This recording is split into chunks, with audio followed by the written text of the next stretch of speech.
Terima kasih Bapak Ibu yang sudah on time join di kelas kita pada malam hari ini. Pertama, kita menyebutnya virtual class intensif Bapak Ibu, bukan webinar. Harapannya nanti dua arah. Kemudian juga ada prakteknya ya Bapak Ibu sekalian.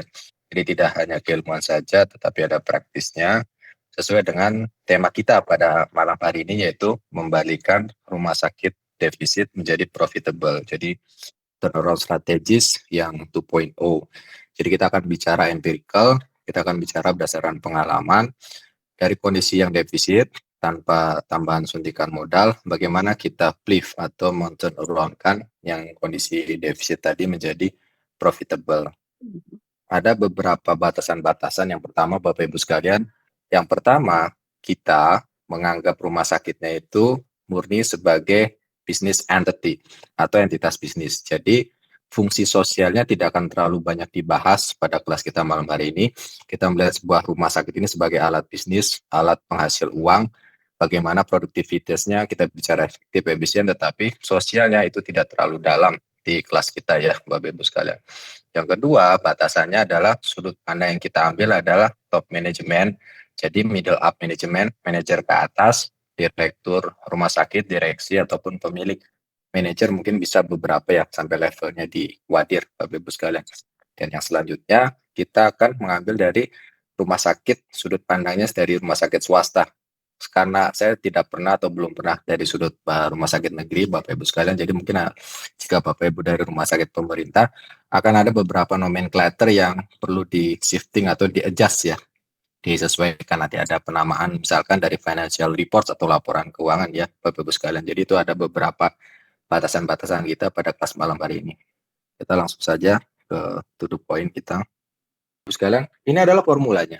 Berdasarkan laporan rumah sakit tadi yang kita pernah kelola, kita coba praktekkan formulanya di tempat-tempat tersebut dan insya Allah ketemu formulanya seperti ini. Yang pertama ada financial ratios. Yang tadi kita bicara liquidity. Pertama kita harus mengakses dulu seperti medical check up. Sebelum membalikkan defisit, itu kita tahu problemnya di mana. Kalau kita punya resource yang unlimited, tidak ada masalah, coba-coba aja seperti Rambo lah. Seperti Rambo yang memang pelurunya banyak. Salah di sini dikit, masukin uang di sana buat bikin program, kemudian nggak berhasil, oh nggak apa-apa, terusin aja. Tetapi kalau misalkan kita amunisinya atau resource-nya itu terbatas, uang kita tuh Senin Kamis, ya tidak bisa model seperti itu. Harus tahu dulu nih masalahnya di mana, si rumah sakit ini kok defisit atau rumah sakit ini tuh kok nggak bisa menghasilkan uang lebih banyak. Revenue-nya sudah tinggi, board-nya sudah maksimal, pasiennya tumplek-plek gitu kan. Jasa medisnya gede, pegawai sudah kecapean, kok uangnya nggak ada. Ini masalahnya di mana? Apakah di laporan keuangan ada duitnya kok kita nggak megang duit, duitnya lari kemana? Jangan-jangan itu masalahnya di liquidity tadi. Liquidity tadi sekilas saja Bapak Ibu nanti kita detailkan di dalam. Liquidity itu gampangnya seperti ini, uang itu nyangkut di mana? Apakah di day inventory outstanding, day sales outstanding, atau day payable, payment outstanding? Uangnya nyangkut di gudang kita. Jadi inventory kita dengan COGS-nya, dengan HPP-nya ini terlalu lama mengendap di sana, atau nyangkutnya dalam bentuk pendingan. Jadi pendingan klaim tidak layak, kan kita tahu kalau misalkan sudah masuk pending itu hilanglah setengahnya atau 30% minimal, itu sudah auto hilang, kasarnya seperti itu ya Bapak Ibu sekalian. Atau kita kecepatan bayar vendor.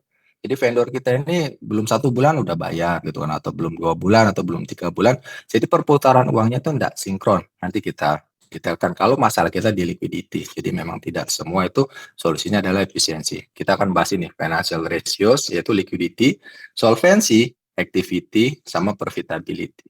Formula yang kedua adalah cash flow generated.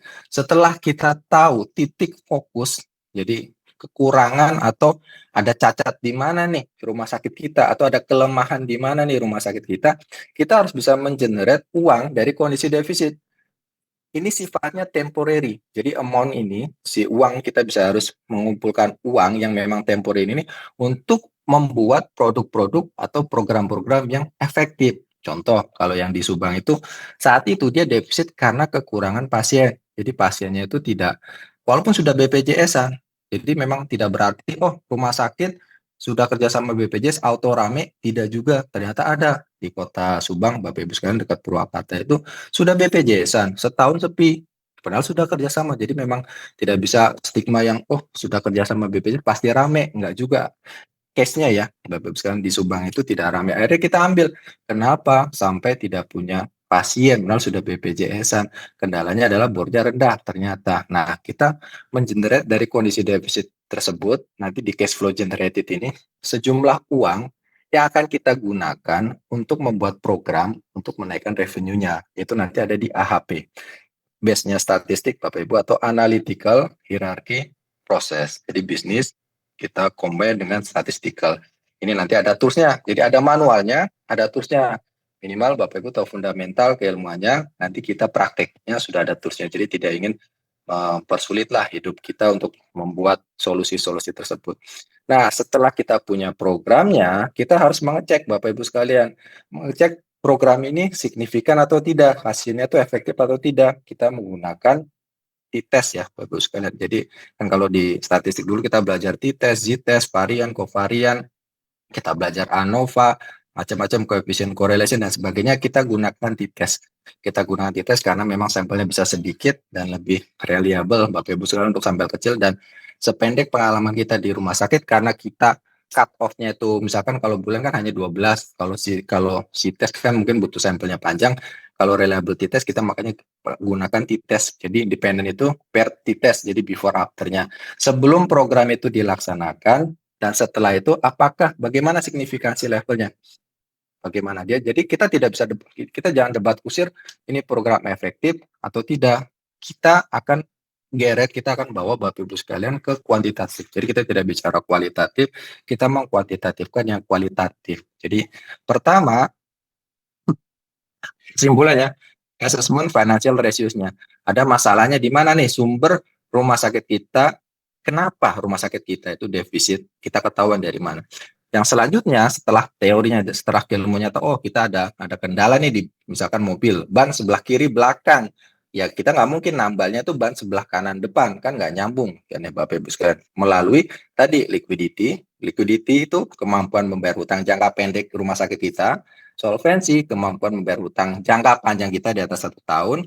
Yang ketiga adalah activity ratio, tingkat efektivitas ya, optimalisasi aset kita ini sudah teroptimalkan, belum terkonvert menjadi revenue. Jangan-jangan kita punya aset itu masih ada yang nganggur, atau aset-aset kita yang belum terjualkan, istilahnya seperti itu ya Bapak-Ibu sekalian.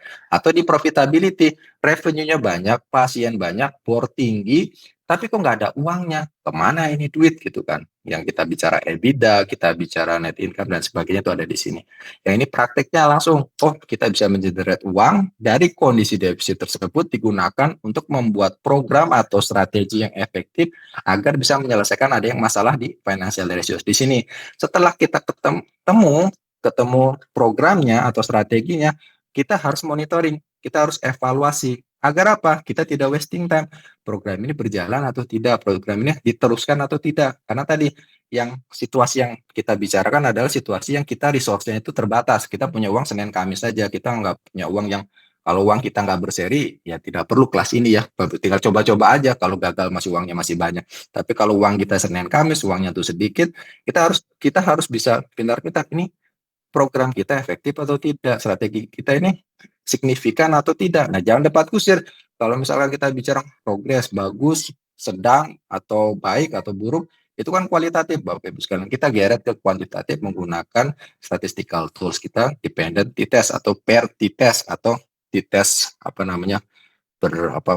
berpasangan lah bahasa Indonesianya ya Bapak Ibu sekalian. Jadi ini muter. Setelah kita evaluasi, ternyata itu signifikan, teruskan programnya. Nanti cari lagi, oh ternyata masalah yang di liquidity-nya sudah sembuh atau sudah bagus, cari lagi di mana, di solvensinya. Jadi solvensinya sudah ketemu, cari lagi duitnya, bikin lagi programnya, evaluasi gitu, muter terus sampai hilang itu sampai hilang itu defisitnya ya. Gampangnya seperti itu ya Bapak Ibu sekalian. Kita langsung masuk ke intinya. Jadi jangan lupa sediakan kopi, ini akan sedikit dalam dan panjang. Yang pertama Bapak Ibu sekalian, insya Allah formula tadi atau strategi sependek pengalaman kita apapun itu insya Allah akan gagal kalau rumah sakitnya mataharinya 2. Kenapa? Yang bingung timnya gitu kan. Contoh pemilihan